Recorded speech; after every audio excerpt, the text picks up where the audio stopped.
इस बार भाद्रपद मास के कृष्ण पक्ष की सोमवती अमावस्या है। यह अमावस्या सोमवार को आने के कारण हिंदू धर्म में विशेष महत्व रखती है। सोमवार के दिन यह अमावस्या पड़ने के कारण ही इसे सोमवती अमावस्या कहते हैं। सोमवार का दिन भगवान शिव को समर्पित है और शिव जी का पूजन करने के लिए यह दिन खास माना जाता है। इसलिए सोमवती अमावस्या पर शिव जी की आराधना, पूजन अर्चना उन्हीं को समर्पित होती है। इस दिन सोमवती अमावस्या की कथा अवश्य पढ़नी या सुननी चाहिए। तो चलिए सुनते हैं सोमवती अमावस्या की कथा। एक गरीब ब्राह्मण परिवार था। उस परिवार में पति पत्नी के अलावा एक पुत्री भी थी। वह पुत्री धीरे धीरे बड़ी होने लगी। उस पुत्री में समय और बढ़ती उम्र के साथ सभी स्त्रियोचित गुणों का विकास हो रहा था। वह लड़की सुंदर, संस्कारवान और गुणवान थी, किंतु गरीब होने के कारण उसका विवाह नहीं हो पा रहा था। एक दिन उस ब्राह्मण के घर एक साधु महाराज पधारे।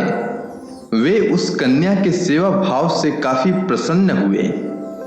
कन्या को लंबी आयु का आशीर्वाद देते हुए साधु ने कहा कि इस कन्या के हथेली में विवाह योग्य रेखा नहीं है। तब ब्राह्मण दंपति ने साधु से उपाय पूछा कि कन्या ऐसा क्या करे कि उसके हाथ में विवाह योग बन जाए।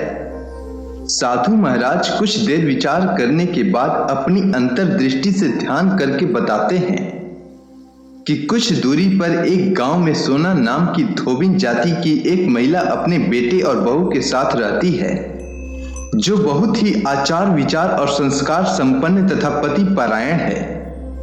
यदि यह कन्या उसकी सेवा करे और वह महिला इसकी शादी में अपनी मांग का सिंदूर लगा दे, उसके बाद इस कन्या का विवाह हो तो इस कन्या का वैधव्य योग मिट सकता है।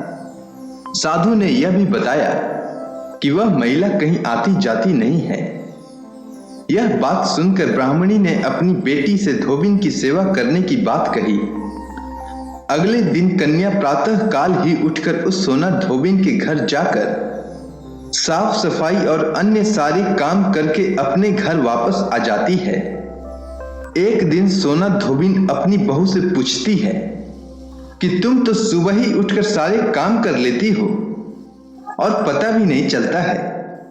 इस पर बहू ने कहा, माँ जी, मैंने तो सोचा कि आप ही सुबह उठकर सारे काम खुद ही खत्म कर लेती हैं। मैं तो देर से उठती हूं। इस पर दोनों सास बहू निगरानी करने लगी कि कौन है जो सुबह ही घर का सारा काम करके चला जाता है। कई दिनों बाद धोबिन ने देखा कि एक कन्या मुंह अंधेरे घर में आती है और सारे काम करने के बाद चली जाती है। जब वह जाने लगी तब सोना धोबिन उसके पैरों पर गिर पड़ी। पूछने लगी कि आप कौन हैं और इस तरह छुपकर मेरे घर की चाकरी क्यों करती हैं। तब कन्या ने साधु द्वारा कही गई सारी बात बताई। सोना धोबिन पति परायण थी, उसमें तेज था। वह तैयार हो गई। सोना धोबिन के पति थोड़ा अस्वस्थ थे। उसने अपने बहू से अपने लौट आने तक घर पर ही रहने को कहा। सोना धोबिन ने जैसे ही अपने मांग का सिंदूर उस कन्या की मांग में लगाया, उसका पति मर गया। उसे इस बात का पता चल गया। वह घर से नीराज जल ही निकली थी, यह सोचकर कि रास्ते में कहीं पीपल का पेड़ मिलेगा तो उसे भौंरी देकर और उसकी परिक्रमा करके जल ग्रहण करेगी। उस दिन सोमवती अमावस्या थी।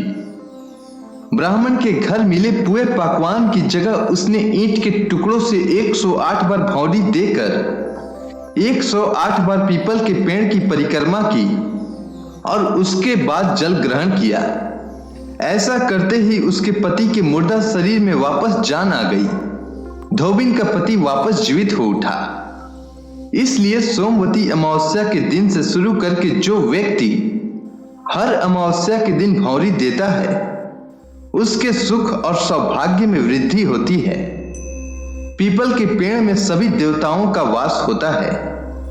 अतः जो व्यक्ति हर अमावस्या को न कर सके, वह अगर सोमवार को पड़ने वाली अमावस्या के दिन 108 वस्तुओं की भौरी देकर गौरी गणेश का पूजन करे तो उसे अखंड सौभाग्य की प्राप्ति होती है। उम्मीद है आपको सोमवती अमावस्या की कथा अच्छी लगी होगी। धन्यवाद।